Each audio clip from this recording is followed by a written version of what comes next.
There are very few human beings, no matter what is the situation, they will be who they are. We must see this.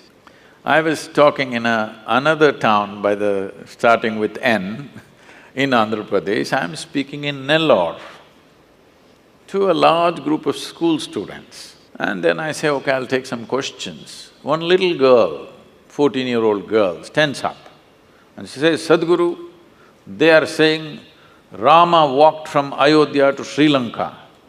Is it practical that somebody can walk from Ayodhya to Sri Lanka, or is it just a story? Then I look at her and say, see, you're still a young girl. After a few years, you will find a man. When you find your man, do you want that kind of a man that if you get lost, he will walk all the way? Or he will think this is not practical and find a practical solution in his neighborhood? What kind of a man do you want? Well, even the little girl knows what kind of a man she wants. Now, why this question I'm bringing this up is, I want you to listen to this carefully, not reacting all the bhaktas. Rama's life is a disaster, a continuous disaster. King born as a prince, coronated as a king, just married with his young wife, some political stuff, ends up in the jungle. Living in the jungle, some television show may be showing it as some kind of a romantic affair, okay? Living in the jungle is not a romantic affair, believe me. I have individually, by myself, I've lasted in the jungle for weeks on end by myself, eating out of the jungle. After 3-4 weeks when I came out into the town, people wouldn't recognize me. That's how it would be. So with a young wife, she's not a tribal woman, she's a princess. Living with her in the jungle is not a romantic affair, it's a tough life. Knowing that it's very difficult, his brother also follows him to assist both of them because he knows what will he do with this young woman in the jungle. Then as if that was not enough, his wife gets kidnapped, Sri Lanka. And then, because the wife means so much to him, he walks all the way, despondent, not a nice trek, not knowing whether she is alive or dead or what has happened to her.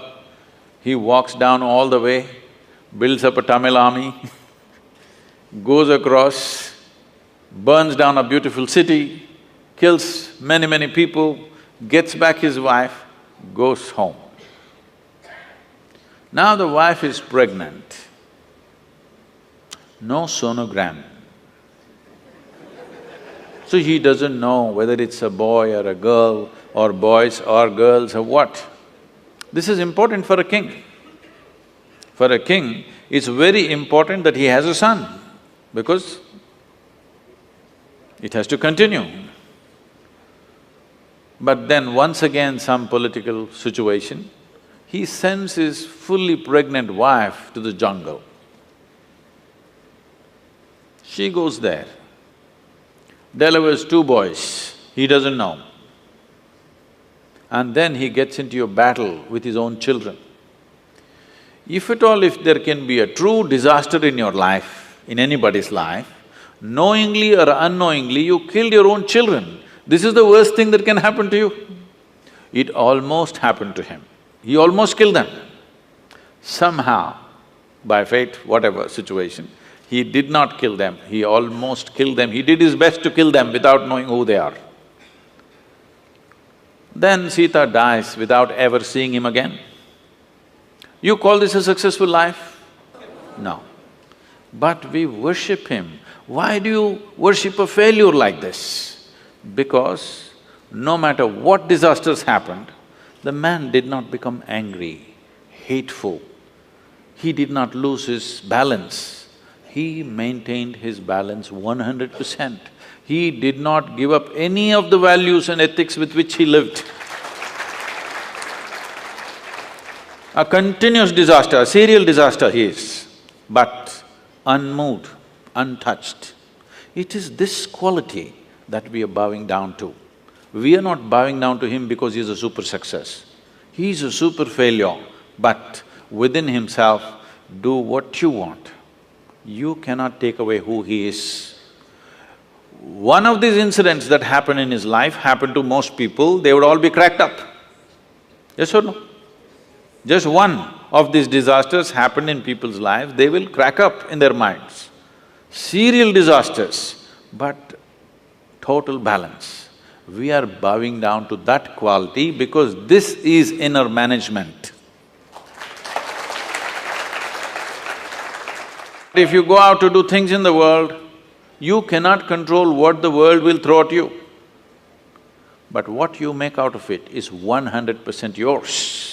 You wouldn't mind stepping into any situation, facing anything in the world because you are in a blissful chemistry. Rama is in a peaceful chemistry. No matter how many troubles you throw at him, similarly, if you have blissful chemistry, no matter how much nonsense somebody throws at you, you're blissful.